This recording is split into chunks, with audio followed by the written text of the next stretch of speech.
You're on. Okay, well, welcome to Walking with Jesus. We are in lesson 26, and we're going to talk about Jesus as a true miracle healer. And we're also going to talk about how to deal with demons. Ooh, nasty little buggers. So, here's our timeline. Just a little footnote. We're coming right down here, somewhere around, I don't know, I should look ahead and see where the first Passover, or the second Passover is. But we're towards the end of Jesus' first year of ministry. He's up in the Galilee area. And he hasn't yet called the 12 to be apostles. He's called disciples, but he's still got a few to recruit yet. But we're going to talk tonight about how to deal with demons. You know, people will spend all sorts of money on pills and potions and lotions and notions in hopes of being healed from a physical problem, an illness or a malady. And that's a bit of a challenge, you know. You go to the doctor, you say, hey doctor, give me a pill, I want to get over this now. And of course the doctor says, well, you need more than a pill. But we don't go for more than a pill. If he says that you need to change your lifestyle, you need to change your eating habits, or you need to change this, oh, don't do that, doctor, just give me a pill, let me go home. And then on the other hand, the company, most doctors are part of an organization, and they're saying, see more patients, don't spend so much time with the patients, see more patients, go in, look at your check the symptoms, give them a pill, and then leave. Get on to the next one. And so sometimes we kind of do ourselves, doctors are trying to do the best they can, and sometimes they just don't seem to figure it out, huh, Martha? And sometimes we can do ourselves a little bit of good too. But we're all trying to solve some physical illness or malady. Everybody's got something they're going through. Now, some people go to faith healers in hopes of receiving an instant cure from something that they've been struggling with for years. Some people have honestly been treated by such experiences, but there are also many who have gone and have not been healed, or they thought they were healed only to later find out that they got caught up in emotions, but no actual healing took place. Now, we're over in Matthew chapter 8, verses 14 to 17. Mark 1, verses 21 to 34, Luke 4, verses 31 to 41. Now, I'm not going to pose any judgment on the activities of those who claim to be faith healers. I'll leave that to God. He knows a lot more about it than I do. I've never honestly gone to investigate, well, were you actually healed or not? So I cannot speak too much about it. I do know situations of people that have had things that this is, you're dead. It's not going to change. And they've been healed. Sometimes through medical, sometimes through things beyond medical explanation. I do know that God can and does occasionally heal without the benefit of medical science. Although most of the time He does depend on medical science, and we need to not go against medical science. We need to not bash doctors who are doing the best they know how with what they know how. They're trying. Just like your preacher's trying. But if you don't listen to him, all that trying is going to translate into a whole lot of frustration. I also know that some who claim to heal have the power, don't have the power they try to flaunt. But again, that's a situation where I've got to let God be the final judge in that matter. Who and how is beyond the point of this look at Jesus. We just want to see how Jesus does it. And we'll get some interesting observations tonight. Now, first of all, worship is important to Jesus. People say, why should I go to church? Well, here's a good answer for you. Jesus did. It was synagogue back in His day, but He was there. So in Mark 1:21, Luke 4:31, it says, then He went down to Capernaum, a town in Galilee, and when the Sabbath came, He went into the synagogue and began to teach the people. So we see right off the bat that this is Jesus' favorite pastime, a regular routine. Mark begins his gospel with the display of Jesus' dynamite, His power. The word dynamite comes from the Greek word dynamis, which means power. And some of us guys like a little power, that we need to get a little better acquainted with Jesus, because He can show us how to have it, how to use it in a good way, and when to keep it under control. Jesus is now staying at Capernaum, and on the Sabbath day He goes to the synagogue and He teaches the people, who are very impressed with His teaching. Well, you know, You and I know a few extra things about Jesus. It's kind of duh. The Son of God. It amazes me with the power of words that Jesus had that people would still reject him, that there would be those who would reject him. It's just a little bit beyond my comprehension, but God does not force himself on us. He gives us free will, and so we have that challenge to, am I going to believe it or am I going to reject it? Here's our picture, our map of Galilee. Right down here is Capernaum. You can kind of see some of the ruins. Oh no, Capernaum's right over here. And you can see, well, if we zoomed in a little closer, you can see some of the ruins. Right over here is the hill on which we believe Jesus preached the Sermon on the Mount. Right down here in this corner is the place where we believe Jesus said to Peter, "Upon this rock I will build my church, and the gates of hell will not prevail against it." When he gets on to the feeding of the 5,000 here in a few months, it will be right over in this area right here. So he took a boat ride across from Capernaum over to here, fed the 5,000, then it takes a boat ride back across. Well, actually, the apostles take a boat ride out here in the middle, and then Jesus comes walking in the water. That'll scare the ghost coming, ghost, everything out of him. Thank you, Google Earth, for that. Well, Jesus speaks with authority. Mark 1:22-28, Luke 4:32-37. The people were amazed at his teaching because he taught them as one who had authority, not as the teachers of the law. And just then, a man in their synagogue, there was a man who was possessed by a demon, an evil spirit. He cried out at the top of his voice, "What do you want with us, Jesus of Nazareth? Have you come to destroy us? I know who you are, the Holy One of God." Did you hear that? He knew. He was screaming, shouting. "Be quiet," Jesus said sternly. "Come out of him." The evil spirit shook the man down violently before them all and came out with a shriek. And it came out without injuring him. And all the people were so amazed. And they all asked each other, "What is this teaching? A new teaching, and with authority and power he gives orders to the evil spirits, and they obey him and come out." And news about him spread quickly over the whole region of Galilee and the surrounding area. I'd say that'd be a pretty powerful experience. During the service, a man with an evil spirit interrupts and tries to expose Jesus. So the question I'm going to ask here is, who's in charge of your soul? Just because someone goes to church does not mean they might not sometimes be demon-possessed. Though the words of Jesus are true, Jesus is the Son of God. Jesus doesn't want that kind of publicity, and he commands the evil spirit to be quiet and to come out of the man. Knowing Jesus is not the same as being saved. You have talked to people, if you've talked to anyone at all, and you've talked to somebody, "Oh, I know who that Jesus is, but I don't believe in him. I don't believe the miracles. I don't believe the Bible. I don't believe this." Okay, so they know Jesus, but they don't know Jesus. And this is what we're trying to resolve here, is to get to know him better. There is no room for the Holy Spirit and the demon in the same body. Now, we've got a challenge there.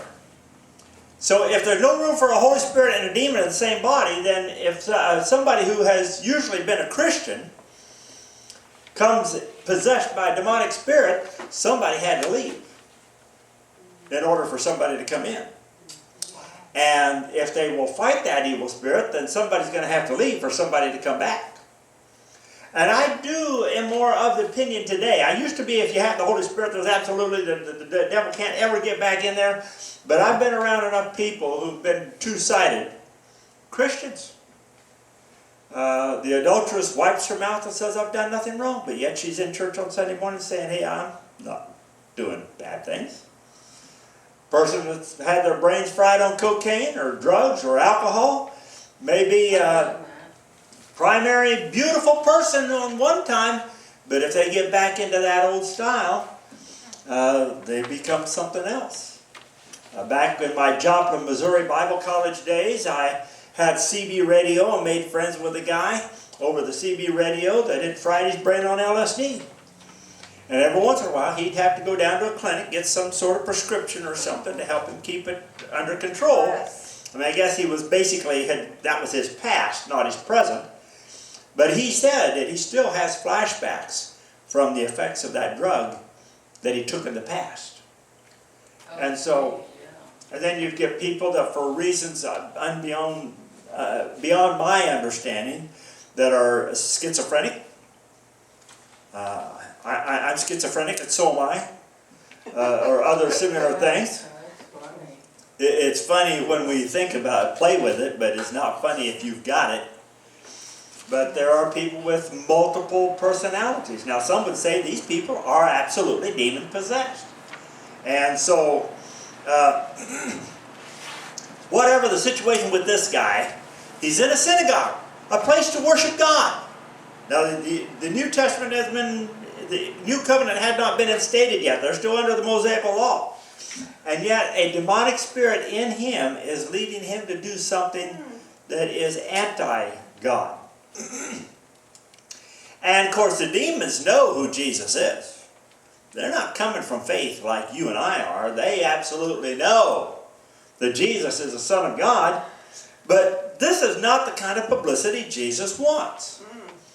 So he tells the demon, you just keep your mouth shut and get out of this guy and leave. Out the door, out the roof, out the wall, I don't care, but you get out of here and don't bother, come back. This guy is off limits to you from now on. So kick the demon out and live your life for Jesus. And if you've got any of these history of this in your past, you're fighting a battle with that monkey. Hopefully you've got control of it. But we have to realize that no matter what it is, we are still vulnerable as long as we're breathing in this life. When our breath is taken away from us, we won't have to fight those battles anymore. So people are so amazed that Jesus can so easily command evil spirits and they obey him. But you see, you and I know this. Jesus is the authority, not a authority. I like to say that I'm a authority on the life of Christ, but I am definitely not the authority. I could have a dozen other Bible teachers that could probably put some questions to me that I would say, well, you know. So I'm not the, I am a. But Jesus is the authority, and we know that if we seek to study his life and teachings, we can stay on a right path. This establishes authority of Jesus, already amazing teaching abilities. Truly, this is no mere man, but someone very powerful and wonderful. Why are you attracted to Jesus? Because you are amazed and drawn to his power. We can get sidebar into politics here and why some of the presidential candidates seem to be more appealing to others. And you're going to say, well, because they come off with such power. And we're seeking that kind of leadership. And all the more reason to make sure we're following Jesus with our lives, because he has the power that they think they have, but they don't. And he has the power that we need in our lives. So the reaction of the people is to go and tell what Jesus did. You have a wonderful life-changing experience, you're going to be telling other people about it. They won't forget the worship service at all. They'll remember that occasion for a long time. So why do you go to church on Sundays? Well, here's another look at Peter's house. This is the ruins outside of Peter. Looking at underneath Peter's house from the outside, or not underneath, that's the wrong word. This roof right up here is the church that they built over Peter's house to preserve the ruins. But you can see they put it up on stilts, and Peter's house is running underneath here, the ruins, what they believe it was. So, well, Dr. Jesus cares about physical illnesses. Matthew 8:14-15, Mark 1:29-31, and Luke 4:38-39. So as soon as they left the synagogue, Jesus left the synagogue, and they went with James and John into Peter's house. Now, Matthew says Peter's house. Mark and Luke call it the home of Simon and Andrew. Now, he saw Peter's mother-in-law, Simon's mother-in-law, was suffering in bed with a fever, a high fever, Dr. Luke says. And they asked Jesus to help her.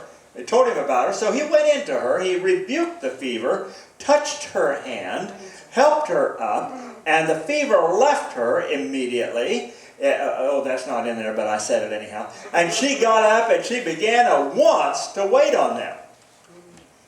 Oh, this is exciting. After the synagogue service, Jesus goes with James and John to Simon and Andrew's house. Now, Simon Peter's mother-in-law is in bed with a bad fever. Now, God never promises to prevent us from getting ill or even dying. Also, celibacy is not a requirement for ministry. Now, the Catholic Church, I don't think it started out that way, and I was trying to think about if I've studied which pope it was that introduced celibacy to the Catholic Church. It was a ways down the road before that happened. But that does not coincide with scriptural teaching, and that we can discuss another time. So it's not a requirement. Thank goodness, because I like Sylvia. I don't want to get rid of her. That's why you become celibate. Brownie points.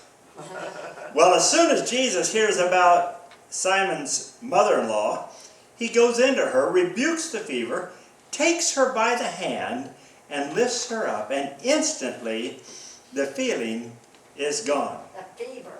The fever is gone. I heard so. The feeling that the fever gave her is gone. And she gets up and starts serving her guests. Oh, how good it is when you've been feeling bad to all of a sudden, I'm not feeling bad anymore. A friend of mine was having a knee problem and he was out of town, and he went to a church. He was having trouble walking. His wife said, go to see the doctor. His leg was swollen. The preacher put a hand on him, said a prayer for him. The pain went away. He did the service that night and has no problem since. So sometimes God does things that doctors cannot explain. Well, Jesus hears about it. He rebukes the fever, helps her up, and instantly the fever is gone and she gets up and serves her guests. Wow. Here's another look at Peter's house. Now, the other look, I was standing outside down over this lower left-hand side somewhere. This is inside the church that's built over Peter's house. And I don't know if this was his living room, his bedroom, his kitchen, or maybe it was the whole house. I don't know. Some people, there's a lot of people in the world today that their whole house would fit inside this room. Oh, yeah. Everything. Even half of this room. A 2-car garage would be a big house for some people. And we take our houses with all of our bedrooms and bathroom and kitchen and dining and laundry room and garage and all that other stuff for granted sometimes. But this is looking from inside the church built over the site in Capernaum. Well, Jesus can heal anything. We're going to see that more now as we get into the second year of Jesus' ministry here pretty quick. Matthew chapter 8, verses 16 and 17, Mark 1, 32 and 34, Luke 4, 40 and 41. When evening came after sunset, as the sun was setting, the people brought to Jesus all who had been sick with various kinds of sicknesses, who were demon-possessed, were brought to him, and he drove out the spirits with a word and healed the sick. And the whole town gathered at the door, laying on hands on each one. Jesus healed them. He healed many who had various diseases and drove out many demons. Many demons came out of the people shouting, "You are the Son of God!" But he would not allow the demons, he rebuked them, would not allow them to speak because they knew who he was, because they knew he was the Christ. This was to fulfill what was spoken through the prophet Isaiah. He took up our infirmities and he carried our diseases. Notice Matthew's the one that brings out that prophecy from the Old Testament. Do you know why that is? Matthew wrote to the Jews. He wants the Jews to see that Jesus fulfilled those prophecies. Well, sundown designates the end of the Sabbath. So as soon as the day is over, And as a result of the miracle that happened in the synagogue earlier that day, the news about Jesus healing Simon's mother-in-law, many of the people of Capernaum and the nearby surrounding regions started gathering their sick people and bringing them to Jesus for healing. Now, see, during the Sabbath, they only walked so far because the Pharisees said you can only walk so far and be a good, proper Jew. So they respect that, whether they agree with the Pharisees' control over them or not. But sundown, it's open game. You know, when Sylvia and I were in Israel last October, it's quite interesting to notice how the streets were on, business was going on, but the restaurants and all that stuff weren't all that busy. But wait till the sun goes down. And about sundown, then all of a sudden, restaurants started opening up. People just came out of the woodwork and flooded the place with activity. And I don't know how late it went into the night. We didn't stay up that late. We're kind of Americans, not Jews. Oh. We're not worried about the sundown and all that stuff, but especially on the Sabbath. Nothing was open until after the Sabbath was over. And then shops opened up, the restaurants and the souvenir shops, and everybody opened up, and then, we'll take your money now. And boy, they did.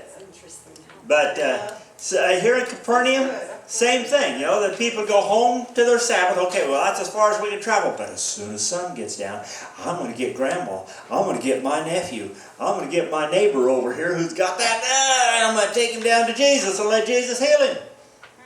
Maybe Jesus will heal him. And Jesus is healing them left and right. Just no big problem at all. Simon's mother-in-law and many of the people in Capernaum and come to hear him, and Luke says that Jesus laid his hands on them. Many people could be healed with little more than a loving touch from someone who cares. You're talking to somebody that's hurting. If you could reach out and just hold their hand, or maybe touch their elbow, or touch their shoulder, and just sometimes they may be open to a hug. Some people are a little hesitant to that, but you can usually touch them, a safe place. And just the fact that you touch them, I see you, I acknowledge your presence. You are here. And sometimes that's all a person needs. It's amazing how many doctors can cure a patient without prescribing any pill at all. How are you doing today, Peggy? How are you doing today, Sylvia? How are you doing today, Tom? And just put a hand on them and just give them a little bit of one-on-one. I see you. You're a human being. You're alive. I recognize you as somebody of worth. And you don't have the cooties, so I'm not afraid to touch you. Those games we played when we were kids. So, his loving and healing grace are available to anyone. Jesus doesn't qualify the person. He only heals them. It's wonderful when you look past a person's place in life, whether they're homeless or whether they're the president of a company or the owner of a big, big business, and we can see them as just a human being who's still struggling with the stuff of every day. And you see it all over the place. Do you have something in your life that you would like Jesus to heal in you? Jesus can heal all sorts of maladies. He can cast out demons out of others who are possessed. These miracles have a very positive effect on the people who spread the word. And if you have any instance, we're going to talk about this during discussion time, if you have something that Jesus healed you from, you're going to want to tell people about it.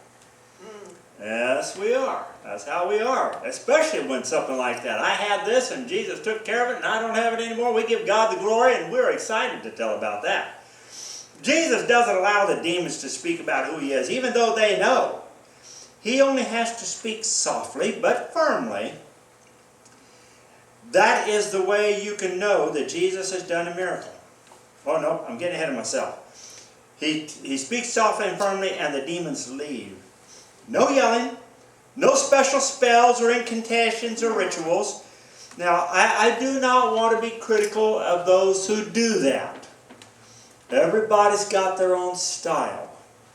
Sylvia and I have been to a healing service with Bob Larson, and I believe that the one person that he encountered, that he actually had demons and he actually cast the demons out.